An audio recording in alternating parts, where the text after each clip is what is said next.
महाराष्ट्र में हिंदी को अनिवार्य तीसरी भाषा बनाने के मुद्दा फिर गर्मा गया है।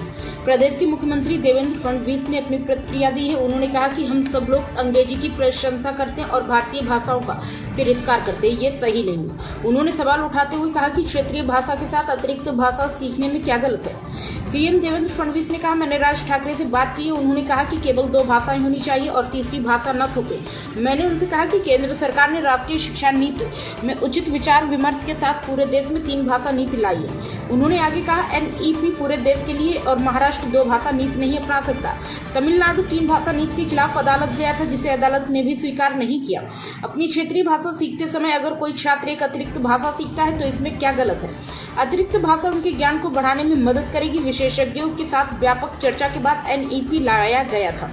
महाराष्ट्र के मुख्यमंत्री ने यह भी कहा, हमने नई जीआर में तीसरी भाषा के रूप में हिंदी भाषा को अनिवार्य करने की शर्त को हटा दिया है। अब आप किसी भी भारतीय भाषा को तीसरी भाषा के रूप में चुन सकेंगे।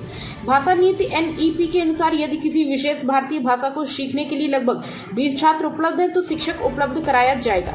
बता दें कि संशोधित सरकारी आदेश में कहा गया कि हिंदी अनिवार्य होने की बजाय समान रूप से तीसरी भाषा होगी, लेकिन अगर किसी स्कूल में क्लास में 20 छात्र हिंदी के अलावा किसी अन्य भारतीय भाषा का अध्ययन करने की इच्छा व्यक्त करते तो इससे बाहर रहने का विकल्प दिया गया है।